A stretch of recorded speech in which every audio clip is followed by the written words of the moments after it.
आज घर हंसी की आवाज से गूंज रहा था। पूरा घर खुशियों से महक रहा था। कहीं फूलों की झांझर, तो कहीं ढोलक की थाप, तो कहीं पर फिल्मी संगीत पर बच्चों का डांस करना, तरह तरह की पकवानों की खुशबू, और इन सब के बीच राज और पिंकी के खिले हुए चेहरे, जिन्हें राहुल के रूप में 5 साल तरसने के बाद एक बेटा मिला था। राज पिंकी जो कि एक मिडिल क्लास फैमिली से है, जिन्हें राहुल शादी के 5 साल बाद हर तरफ से ना उम्मीद होने के बाद, न जाने कितनी पूजा पाठ और मन्नतों और डॉक्टरों के इलाज के बाद बेटे के रूप में मिला। वो राहुल को हर तरह का सुख देना चाहते थे और अच्छा कामयाब इंसान बनाना चाहते थे। इसलिए बचपन से ही राहुल की हर फरमाइश को पूरा करने में लगे रहते थे। राहुल जो मांगता उसे मिल जाता। उसके बेहतर भविष्य के लिए राज और पिंकी ने राहुल का एडमिशन भी शहर के सबसे महंगे स्कूल में करा दिया। पर जैसे जैसे राहुल की उम्र बढ़ी, उसकी फरमाइशी भी बढ़ती चली गई, जो एक मिडिल क्लास फैमिली के लिए पूरा करना बहुत मुश्किल होता जा रहा था। राहुल, जिसकी उम्र आज 13 वर्ष है, ज्यादा लाड प्यार के कारण चीजों और पैसों की अहमियत कभी समझा ही नहीं। राहुल और पिंकी राहुल के लिए कोई बिना ब्रांड वाली चीज लेकर आते, राहुल उन्हें फेंक देता और गुस्से में बोलता कि स्कूल में मेरे दोस्तों के पास महंगी साइकिल, महंगे ब्रांडेड कपड़े, महंगी ब्रांडेड घड़ी और मोबाइल सब कुछ है, आप तो मुझे कुछ दिलाते ही नहीं हो। आपकी वजह से स्कूल में मेरी रेपुटेशन खराब होती है।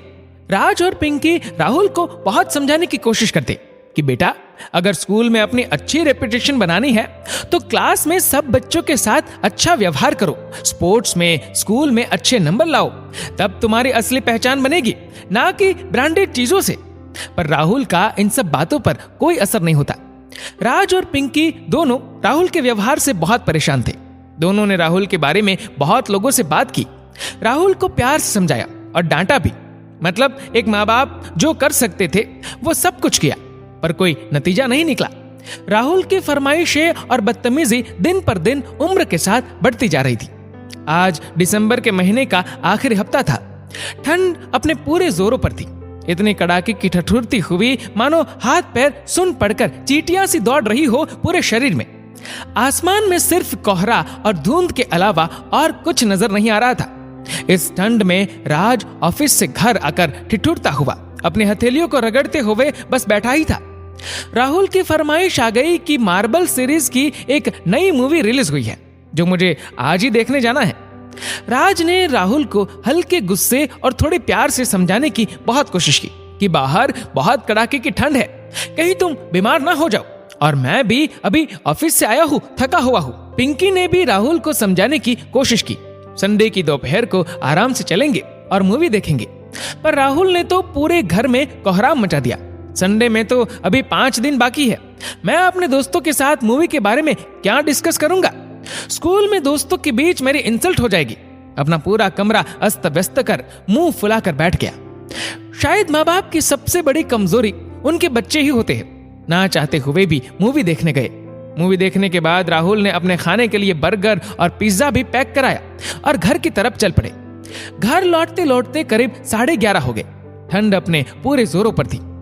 तभी रास्ते में एक ट्रक फंसा होने के कारण एक जगह कुछ जाम लगा था, इसलिए हम भी वहीं गाड़ी खड़ी करके जाम खुलने का इंतजार करने लगे।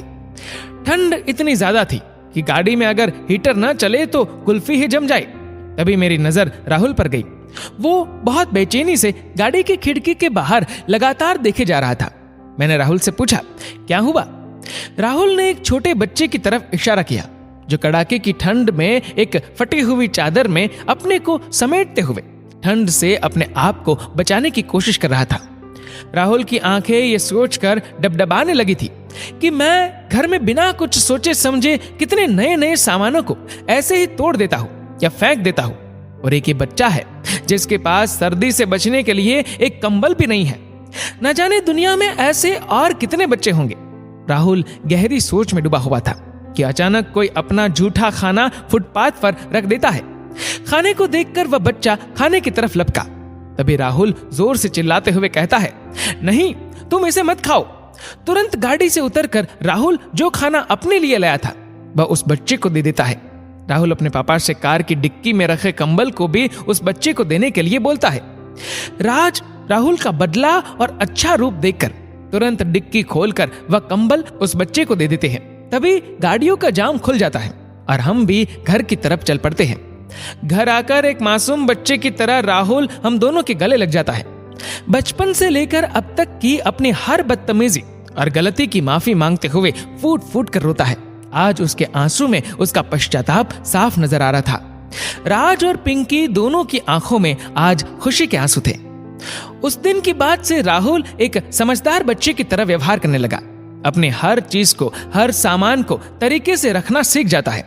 राज और पिंकी उसके लिए जो भी सामान लाते बहुत खुशी से उसे स्वीकार करता है। स्कूल में बच्चों के साथ अच्छा व्यवहार रखते हुए, पढ़ाई और स्पोर्ट्स दोनों में अपने को आगे रखते हुए राहुल स्कूल में नई और अच्छी पहचान बनाता है। क्योंकि उस ठठुरती रात ने राहुल को जिंदगी की सच्चाई से रूबरू कराकर एक समझदार इंसान बना दिया था। शायद आज सच्चे अर्थों में राज और पिंकी की बरसों की मुराद पूरी हुई थी। राहुल को बेटे के रूप में पाकर, क्योंकि आज राहुल सयाना हो गया था।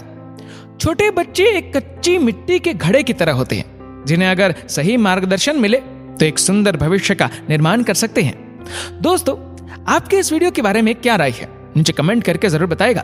और अगर आपको ये वीडियो अच्छा लगा हो तो इस वीडियो को लाइक करेगा, शेयर करेगा ज्यादा से ज्यादा लोगों तक। और ऐसे ही और भी इंस्पिरेशनल वीडियोस के लिए सब्सक्राइब करें हमारे यूट्यूब चैनल को और फेसबुक पर फॉलो करें हमारे पेज को।